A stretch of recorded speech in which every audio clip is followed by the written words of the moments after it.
नमस्कार, capital TV देख रहे हैं आप। मैं हूं आपके साथ पूजा। देश की राजनीति में फिलहाल कई मुद्दे चल रहे हैं। कई मुद्दों पर विपक्ष फंसा है तो कई मुद्दों पर विपक्ष मोदी सरकार को घेरने में लगा है। अगले साल कई राज्यों में चुनाव भी होने हैं और इन सब के बीच दिल्ली में एक बड़ी मीटिंग हुई है। ये मीटिंग एनडीए के नेताओं की दिल्ली में जेपी नड्डा के आवास में हुई है। बैठक में टीडीपी अध्यक्ष चंद्रबाबू नायडू, शिवसेना से प्रताप राव जाधव, जेडीयू से ललन सिंह, जेडीएस से एसडी कुमारस्वामी, निषाद पार्टी से संजय निषाद, हम पार्टी से जीतन राम मांझी, अपना दल से अनुप्रिया पटेल, भारत धर्म जनसेना के नेता तुषार वेलापल्ली सहित एनडीए के अन्य नेता शामिल हुए।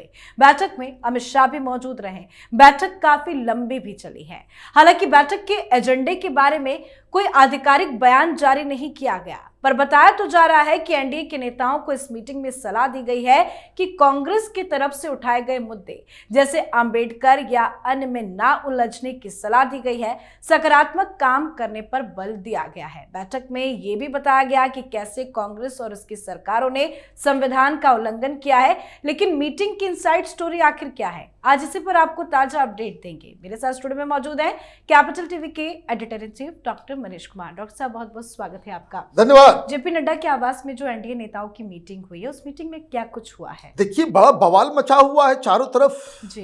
एक बवाल किसी अखबार ने छाप दिया कि मीटिंग हुई, वन नेशन वन इलेक्शन के ऊपर चर्चा हुआ, उसके लिए स्ट्रेटजी बनी। अब सारे लोगों को याद आ गया कि भाई ये किस तरह की मीटिंग, क्योंकि बताया नहीं गया था। रात में अचानक ये फैसला हुआ तो एलिमेंट ऑफ सस्पेंस, उससे जो है ये मामला ज्यादा लोगों के लिए रोचक हो गया। हमने भी पता करने की कोशिश की भाई क्या चक्कर है भाई, तो मालूम चला कि बातें तो बड़ी सीरियस हुई है। विपक्ष के हवाले से कई सारी बातें और एक प्लान जो बना है उसके बारे में मैं आपको आगे बताऊंगा। लेकिन ये बैठक जो हुई, ये बैठक आम बैठक है, हर साल ही होती है। अटल बिहारी वाजपेयी के जन्म दिवस पे एनडीए के तमाम लीडर्स एक मीटिंग करते हैं। ये अभी भी करते हैं। जब यूपीए की सरकार थी, जब ये सरकार में नहीं थे, तो फिर भी एनडीए की बैठक होती थी। ये एक इनफॉर्मल मीटिंग है, क्योंकि आज के जनरेशन को ये जानना जरूरी है कि एनडीए की परिकल्पना कर लेना कि भारतीय जनता पार्टी के साथ 25-25, 30-30 पार्टियां अलायंस पार्टनर बन सकती है, ये अटल बिहारी वाजपेयी के प्रधानमंत्री बनने से पहले कभी कोई सोच नहीं सकता था। ये वो जो गुंबदनुमा स्ट्रक्चर था अयोध्या के अंदर में, जब उसको समतल किया गया, उसके बाद से भारतीय जनता पार्टी अछूत हो गई। अभी जितने सब बीजेपी के समर्थन से और सब मंत्री बने हुए सारे लोग अछूत हो गई थी। It was impossible to even imagine कि भारतीय जनता पार्टी के साथ कोई लोग आएंगे।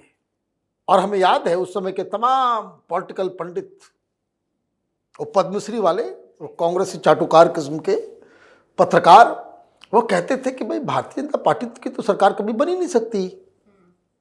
वो इसलिए नहीं बन सकती कि कोई उसके साथ आएगा नहीं, और भारतीय जनता पार्टी नाक रगड़ के रह जाए, लेकिन कभी भी हिंदुस्तान में भारतीय जनता पार्टी को बहुमत नहीं आ सकता। सीधा उस समय के अखबारों को, उस समय के एडिटोरियल्स को, उस समय के किताबों को, जितने not even a single political commentator हमें आज तक मिला उस दौर का जो ये कहता हो या जिसने प्रिडिक्ट किया हो कि भारतीय जनता पार्टी किसी समय वो एक नेशनल पार्टी बन सकती। कहते हैं कि नहीं तो 4-5 हिंदी स्टेट की है, नॉर्थ ईस्ट में नहीं आ सकती, बंगाल में नहीं आ सकती, पूरे साउथ इंडिया में कभी तो आ ही नहीं सकती, सवाल ही नहीं पैदा होता। महाराष्ट्र में नहीं आ सकती। ये तो गुजरात जो है बस वहाँ इसलिए नज़र आती है क्योंकि वो it's a lab for Hindutva. Gujarat को एक लैब बताते थे ये लोग, और इसलिए ये सारी चीजें नहीं होती थी। तो उस समय थर्ड वहां पे मोर्चा भी बनता था, तो उसमें एक बड़ा ही पॉलिटिकल वो एक वर्ड इस्तेमाल होता था कि this is an alliance anti BJP anti Congress. Anti Congress alliance बनता था, but simultaneously they would say कि it is anti BJP also. ये कहानी थी।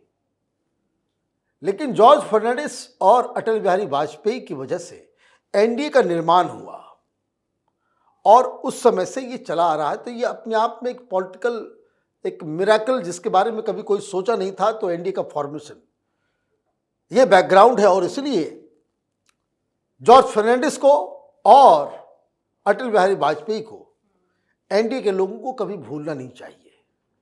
आज आप सत्ता में हैं, सरकार में हैं, because of these two persons. तो इसलिए उनको याद करते हुए, तो ये तो हर साल होता है, लेकिन इस बार खास क्या था, दे वर वेरी सीरियस। और इसमें ललन सिंह, जेडीयू और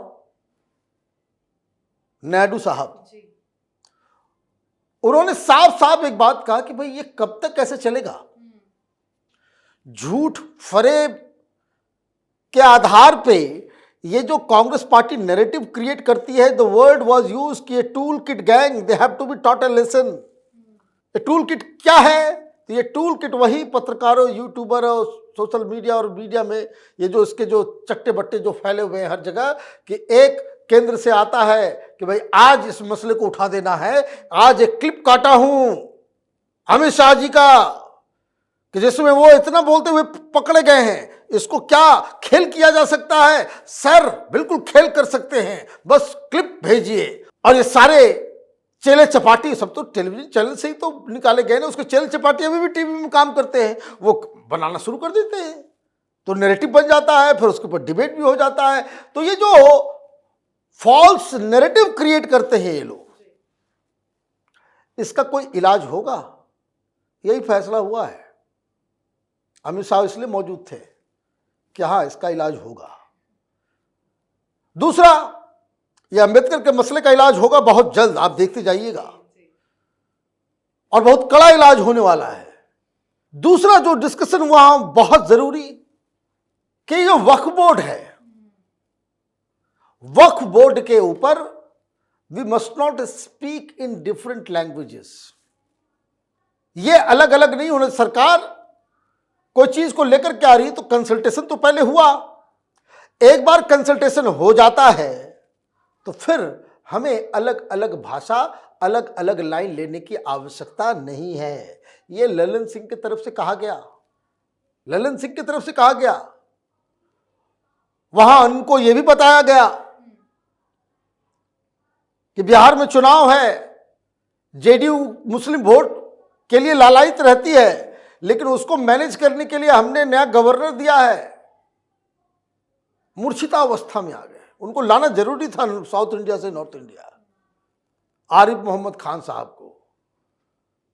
अब देखिए, एक एक इंटरव्यू उनका चलेगा, वो बवाल कटेगा वक्फ बोर्ड के। और आप ये देखिए कि यूपी हो या बिहार हो, यूपी, बिहार, झारखंड और दिल्ली, ऐसा कोई नामचीन मौलाना नहीं है, मुस्लिम रहनुमा नहीं है, मुस्लिम लीडर नहीं है, जो आरिफ मोहम्मद खान के साथ जिसकी दोस्ती ना हो।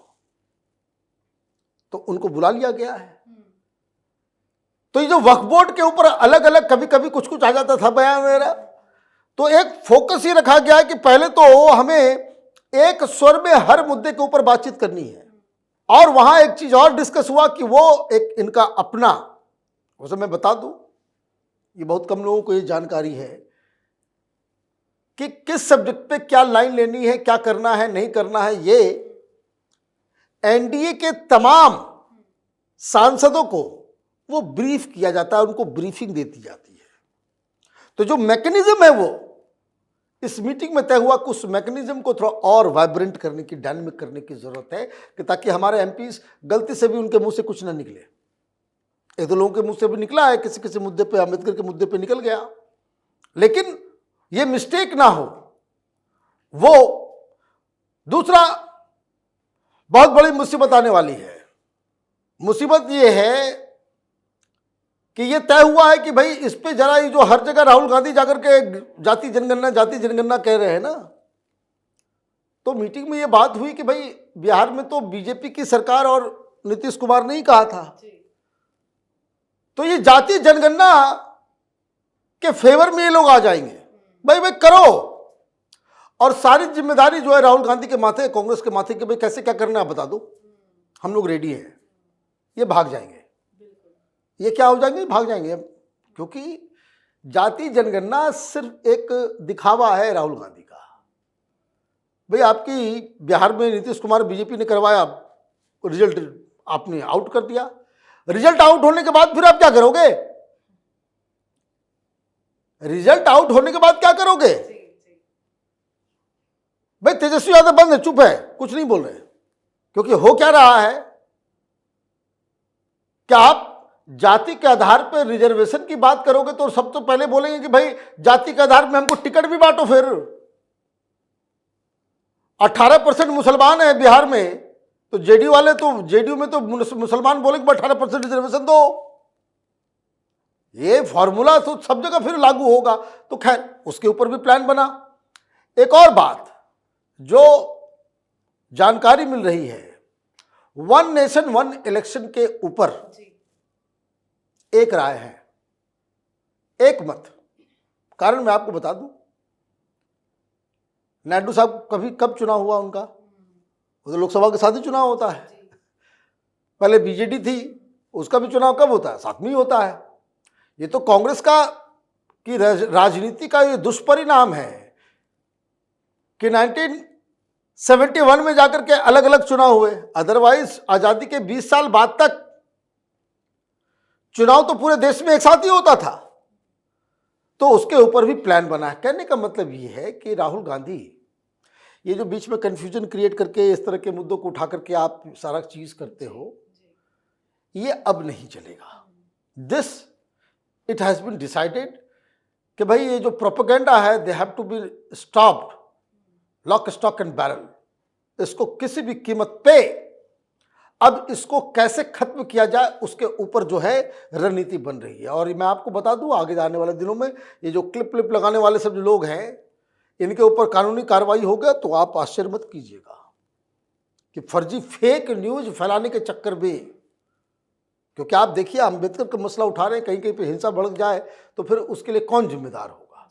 तो ये मुझे लग रहा है कि ये जो बैठक है, ये बैठक इसलिए भी ज़रूरी थी कि एक तो आप मिलते जुलते तो एनुअल काम है, लेकिन इस बार इस बात को लेकर के चिंता जाहिर किया गया कि जो फॉल्स नैरेटिव है, ये जो बीच बीच में जो बॉगी जो क्रिएट किया जाता है टूल किट के द्वारा, उसको कैसे टैकल किया जाए और उसके लिए कैसे हमें एकजुट रहना है, इसके ऊपर ज्यादा बिल्कुल एकजुटता तो दिखी भी है। एक और महत्वपूर्ण मीटिंग हुई है। एक तो आपने बता दिया कि एनडीए की मीटिंग में क्या क्या हुआ। आधी रात में एक और मीटिंग हुई है बीजेपी और आरएसएस के बीच में। बताया जा रहा है कि उस मीटिंग में दिल्ली चुनाव को लेकर मंथन हुआ है और अध्यक्ष को लेकर भी मंथन किया गया है। क्या कुछ हुआ है उसमें? देखिए, ये बहुत सारी खबरें चल रही है कि अध्यक्ष कौन बनेगा। 3-4 नाम, वसुंधरा राजे सिंधिया, तो और भी बहुत सारे लोगों का नाम आ रहा है।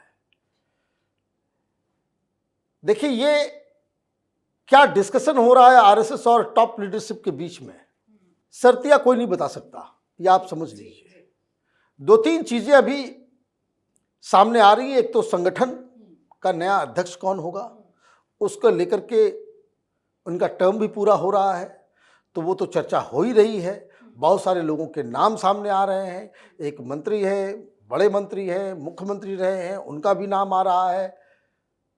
दूसरी चीज जो ज्यादा इंपॉर्टेंट है कि दिल्ली चुनाव में क्या किया जाए।